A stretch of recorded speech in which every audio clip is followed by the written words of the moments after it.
ओम श्री गुरु पुनः ब्रह्मदेवाय नमः।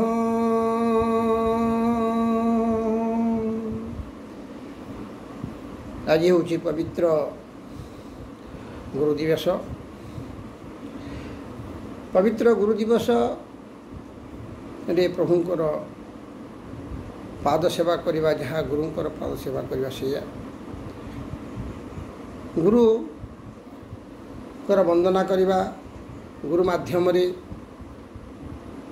ए मनुष्य किपरि सुपथरे परिचालित हो पारे,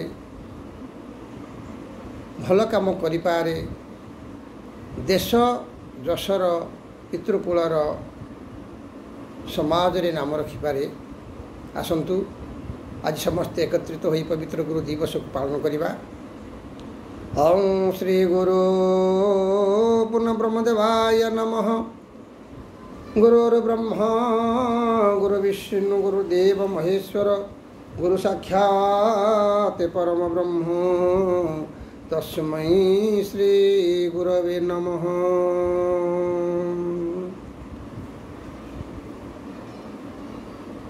गुरु कृपा ही केवलम।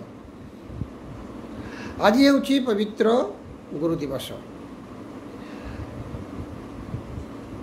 गुरु दिवस आज सर्वत्र पालन करा जाउछंती। गुरु हेउछंती सर्वत्र पूज्य सम्मानीय, तार श्रेष्ठ अटंती।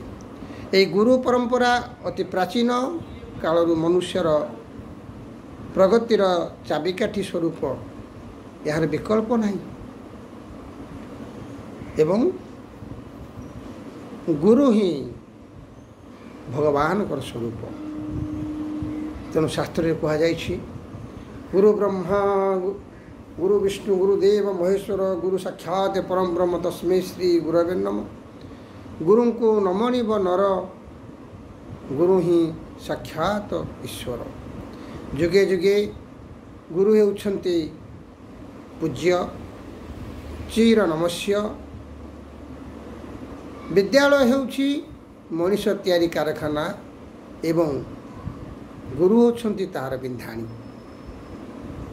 जो देश रे शिक्षा एवं गुरुंकर मर्यादा जेते अधिक, से देशर सभ्यता संस्कृति सेतिकी उन्नत एवं मूल्यबोधकर श्रेष्ठ स्थान पाई था।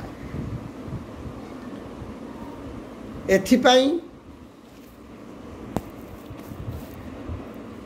आजिर दिवसटी को भारतर राष्ट्रपति चिर स्मरणीय डॉक्टर सर्वपल्ली राधाकृष्ण जन्म तिथि रूप से पालन करा जाउछि। एई गुरु दिवस रे देशर कोण अनुकोण रे थिबा समस्त गुरु गुरुमा एवं समस्त गुरुजन मान को मोर अनेक अनेक शुभकामना। गुरु आम मानकर पाई कि रूप रे अछंती, शास्त्र कहते गुरु हर्ता कर्ता, गुरु ही विधाता, गुरु मुक्तिदाता। शास्त्र रे कही गुरु मंत्र जंत्र पदगद तंत्र, गुरु बिना गति मुक्ति नहीं। आमर प्रथम गुरु हेले पितामाता, तापरे शिक्षा गुरु, तापरे दीक्षा गुरु, शेषरे सद्गुरु आत्मार परिचय दियंती। गुरुंकर कृपा आज आमे आमर परिचय पाई थाउ गुरुंकर कृपा। एथिपाई गुरु सर्वश्रेष्ठ अटंती। भगवान कृष्ण, भगवान बलराम ए गुरु परंपरा को श्रेष्ठ स्थान देछन। द्वापर जुगरे भगवान कृष्ण, भगवान बलराम संदीपनी गुरु के पाखरे शिक्षा अर्जन करथिले। जदि आम तृतीय युग को जीवा मर्यादा पुरुषोत्तम प्रभु श्री राम, भाई भरत, भाई लक्ष्मण, भाई शत्रुघ्न, एमाने वशिष्ठ गुरु करथिले, महाज्ञानी विश्वामित्र गुरु करथिले। तेणु गुरु परंपरा प्रत्येक जुगर श्रेष्ठता को प्रतिपादन करिथा। प्रत्येक कर्म करिवा पाई गुरु आवश्यक। तेणु गुरुंकर शिक्षा रे ए मनुष्य मानवर सेवार धरोहर होता है। पुणी गुरुकर सेवारे बा गुरु करिबा एपरि गुरु करथिबे जाकि मानव धर्म को ध्वंस करी देबार सामर्थ्य रखि थांती। आसन तेणु गुरु ही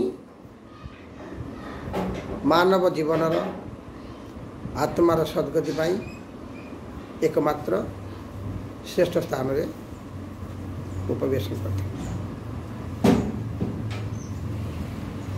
जार जीवन रे जो प्रकार गुरु आछंती से प्रकार माध्यम रे से ए समाज रे परिचय पाई था।